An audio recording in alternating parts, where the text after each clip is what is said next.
54 বছরের সবচাইতে নৈতিক সরকার ছিল প্রফেসর ইউনূসের নেতৃত্বে যে সরকার গঠন করা হয়েছিল।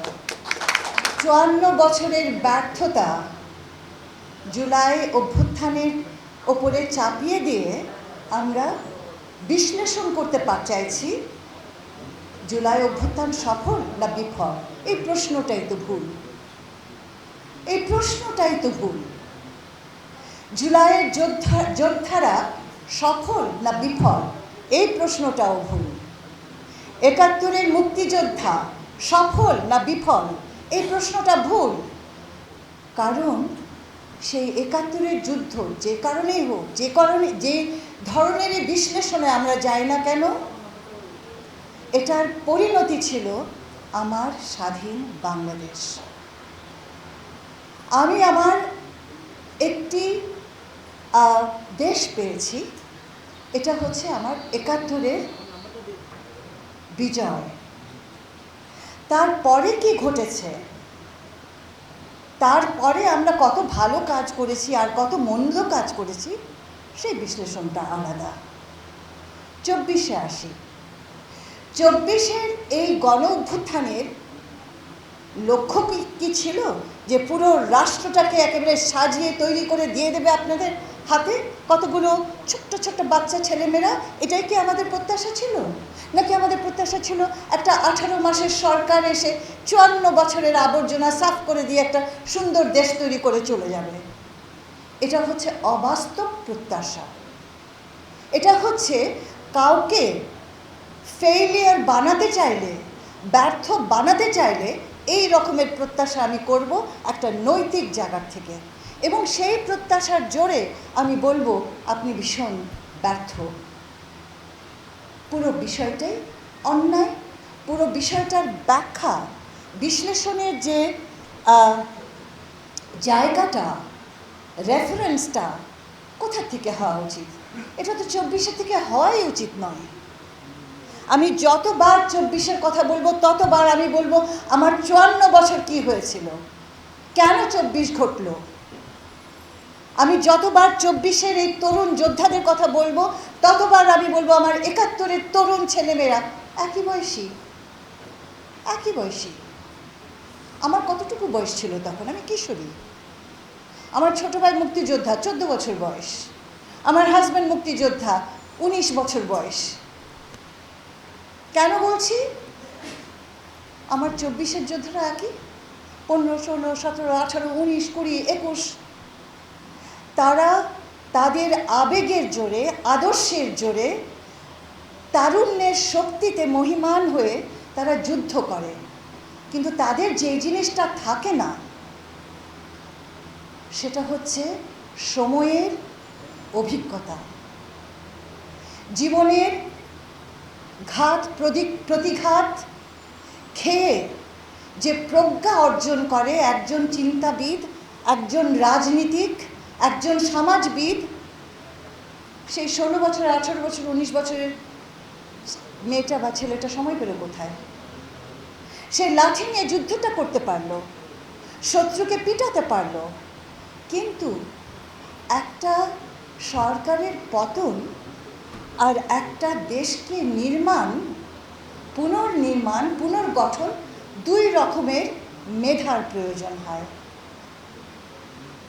দুই রকমের স্কিল প্রয়োজন হয়। আমি অন্যায়ের প্রতিবাদ করে রাস্তায় নেমে গিয়ে আমি আমার শত্রু নিধন করতে পারি, তারপরে কিন্তু আমাকে ঠান্ডা মাথায় ঘরে ফিরতে হবে। শত্রু কিন্তু আমরা সম্পূর্ণ নিধন করি না, কখনোই করি না, কখনোই পারি না, ৭১-এও পারিনি। আমার ভেতরে ভেতরে সেই একই শত্রুরা নানানভাবে থাকে এবং সমাজের নানান জায়গায়, নানান স্তরে, নানানভাবে তাদেরকে মোকাবেলা করে আমার নতুন স্বপ্নের জায়গাটা তৈরি করতে হয়।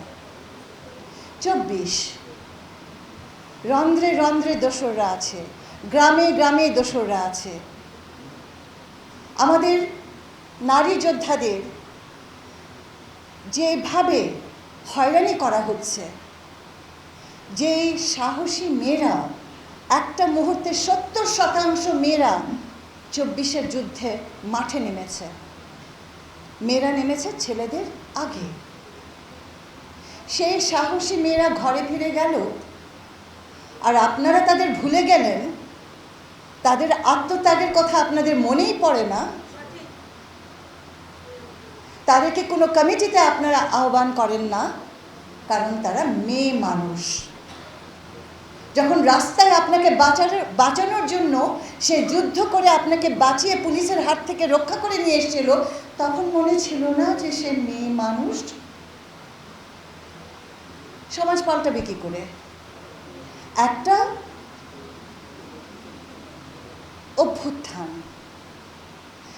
অভ্যুত্থান মানে এই নয় যে দেশটি গঠিত হয়ে গেল। মানে এইটুকু যে আমরা একটা সুযোগ পেলাম নতুন করে ভাববার, নতুন করে অন্যায় দূর করার, একটা পচে যাওয়া স্বৈরা শাসককে বিতাড়িত করে আমরা একটা স্পেস পেলাম। সেই স্পেসের ভেতরে সবাই মিলে কাজ করতে হবে, সবাই মিলে। যতবার আমরা বলবো উমুক সরকার তুমুক সরকার, আমরা সবচেয়ে বড় অপরাধ কি করছি জানেন? নিজেকে বাদ দিচ্ছি, নিজের দোষ স্বীকার করছি না। আমার মতে, সবার মতে নাও হতে পারে, আমার মতে এই দেশের পচে যাওয়ার সবচেয়ে বড় জায়গাটি হচ্ছে দুর্নীতি। অর্থনীতির দুর্নীতি নয়, মানসিক দুর্নীতি, মিথ্যাচারের দুর্নীতি, মিথ্যা রাজনীতির দুর্নীতি, মিথ্যা অর্থনীতির দুর্নীতি। এবং সেই দুর্নীতি আজকে 54 বছরে আপনারা বন্ধ করতে পেরেছেন? যে আপনারা আঙুল তুলবেন আমার 18 মাসের সরকারের প্রতি? অবশ্যই সরকার ভুল করেছে, ভুল তো করবেই। আমরা কি রাজনীতিক না? আমরা এই অভিজ্ঞতাটা তো আমাদের প্রথমবারের অভিজ্ঞতা। তারপরেও আমি স্মরণ করিয়ে দিতে চাই, যদি নীতিবাক্যই বলতে হয়, নৈতিকতার কথাই বলতে হয়, তাহলে এই 54 বছরের সবচাইতে নৈতিক সরকার ছিল প্রফেসর ইউনূসের নেতৃত্বে যে সরকার গঠন করা হয়েছিল। এরা পেশাগত মানুষ, এরা খেটে খাওয়া মানুষ, এদের বিশেষজ্ঞতা নিয়ে তারা প্রত্যেকে তাদের নিজের জীবনে ফিরে গেছে। আমি আমার ছোট্ট প্রতিষ্ঠানে ফিরে গেছি, আমি আমার কাজে ফিরে গেছি। রাজনীতিকদের সমস্যা কি? 54 বছর ধরে এক সরকার আসছে, এক সরকার যাচ্ছে। রাজনীতিকদের পেশা থাকে না। আমাদের মা বাবাদের আমলে দেখতাম যে রাজনীতিকরা হতেন তুখোর আইনজীবী। কেন? MP, member of the parliament, অর্থাৎ আইন নির্ণয় করবে। এখনকার রাজনীতিকদেরকে হিসাব করেন, গোনেন, 80% বেশি ব্যবসায়ী। তাহলে আপনার পার্লামেন্ট নিয়ে ব্যবসা হবে না তো কি নীতিবাক্য হবে? ব্যবসা মানে কি? ব্যবসা মানে পুঁজি। পুঁজি মানে কি? লাভ, প্রফিট। কত শতাংশ প্রফিট হলে আপনি আত্মতৃপ্ত হন? আপনার দেশে প্রফিটের কোনো সীমানা নাই, কোনো সীমা পরিসীমা নাই। 100% লাভ হলে আপনি বলেন ব্যবসা বেশ ভালো চলছে। তার মানে কি? তার মানে হচ্ছে অত্যন্ত মৌলিক নৈতিকতা হারিয়ে গেছে। ব্যবসায়ীর ভিতরে নৈতিকতা নাই। আমরা যারা সাধারণ মানুষ, আমরা ভুলে গেছি নৈতিকতা কি। কারণ আমরা সরকারের কাছে যখন ধন্যা দিই সেবার জন্য, জুতো ক্ষয় করতে থাকি, আমরা জানি যে কটা পয়সা যদি আমি ঘুষ না দিই আমি সেবা পাবো না। আমার অবক্ষয় তো হয়েই গেল। প্রথমে আমি কষ্ট করে ঘুষ দিই, তারপরে একটা পর্যায়ে আসে আমি বুঝি যে ঘুষ দিয়ে অনেক বড় লোকও হওয়া যায়। সিস্টেম শেষ। আমাদের যে জটিল সমস্যা, সেই সমস্যাটাকে আমি ওভাবে ব্যাখ্যা না করে শুধু একটা কথা বলতে চাই। গণতন্ত্র গণতন্ত্র গণতন্ত্র, মরীচিকার মতো এই দেশের মানুষ শুধু গণতন্ত্রই চেয়ে গেল। আমি আমার ৭১-এর কথা বলছি, আমার বহু আন্দোলনের কথা বলছি, আমি ২৪-এর কথা বলছি। কিন্তু এই গণতন্ত্র কোন গণতন্ত্র? এটা জনগণের গণতন্ত্র নয়। ইংরেজিতে বললে আমি বলবো democracy of the oligarchs. This is a democracy of the oligarchs. Oligarch কিন্তু সাধারণ বড় লোক নয়, তারা অসাধারণ। তারা আপনার কোটি কোটিপতিদের প্রভাবশালী যে জনগোষ্ঠী তৈরি হয়, তারা এই সিস্টেমটাকে বাঁচিয়ে রাখে, কারণ এই সিস্টেমটা তাদেরকে বাঁচিয়ে রাখে। তাহলে আপনি বলুন, সেই ৭১ সালে যে অলিগার্কিক ডেমোক্রেসি আমরা তৈরি করা শুরু করলাম, ২৪-এ এসে আমরা কি সেটা ভেঙে দিতে পেরেছি? সাময়িকভাবে একটা কাঠামো ভেঙেছে, যে কাঠামোটা হচ্ছে একটি সরকারের কাঠামো। অর্থাৎ সেই স্বৈরা শাসনের সময় যে কাঠামোটা তৈরি করা হয়েছিল, সেই জায়গাটা একটা ভাঙন ধরেছিল। কিন্তু যে মুহূর্তে তার পতন ঘটে গেল, নতুন যে ব্যবস্থা, সেটা তো পুরনো ব্যবস্থার উপরেই ভর করে আছে। আমার শেষ কথা হচ্ছে, এখানে আলোচনা যদি হতে হয়, এই ধরনের চটজলদি আলোচনায় আমি আগ্রহী নই। আলোচনা যদি করতে হয় তাহলে গভীরে আলোচনায় আসুন, কারণ সেই আলোচনায় আপনারও লাভ হবে, আমারও লাভ হবে। আর আমাদের এই ছেলে মেয়েদেরকে সারাক্ষণ আমরা বলবো, যাও রাস্তায় গিয়ে যুদ্ধ করো, জান দিয়ে এসো, কারণ রাজনৈতিক দলগুলো ক্যাডার ভিত্তিক রাজনীতি করে, জনগণ ভিত্তিক রাজনীতি করতে পারে না, তাদের সেই সাহসও নেই। তো এটা তো বাচ্চাদেরকে যে দায়িত্ব তাদের নয়, সেই দায়িত্বে ছেড়ে দিচ্ছি আমরা। তাদের এখন পড়ালেখায় যেতে হবে, তাদের এখন দক্ষতা অর্জন করতে হবে, তাদেরকে বিশ্বজুড়ে তাদের মতো তরুণ যারা সারা পৃথিবীতে আছে তাদের সাথে তাদেরকে লড়তে হবে, কম্পিটিশন করতে হবে। কিন্তু এইভাবে আমাদের বাচ্চারা অনেক পিছিয়ে পড়ে যাবে। আমি ২৪-এর যোদ্ধাদেরকে নিঃসন্দেহে গভীরভাবে ধারণ করি, শ্রদ্ধা করি, স্নেহ করি, কিন্তু এটাও বলা প্রয়োজন যে তাদের জীবন রাস্তায় নয়।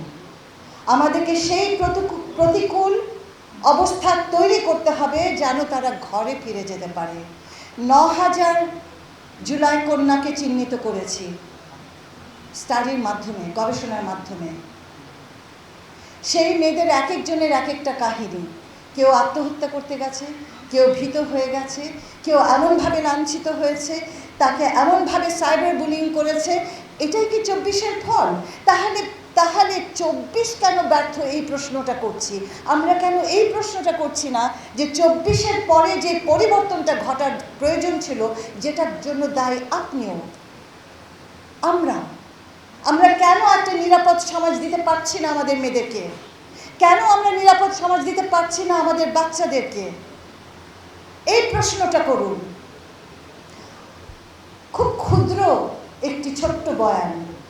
আমাদের ১৮ মাসে খুব খাটনি করে ২টা অর্ডিন্যান্স, ২টা পলিসি পরিবর্তন করেছিলাম, সেটা টিকতেও দেখা যাচ্ছে না।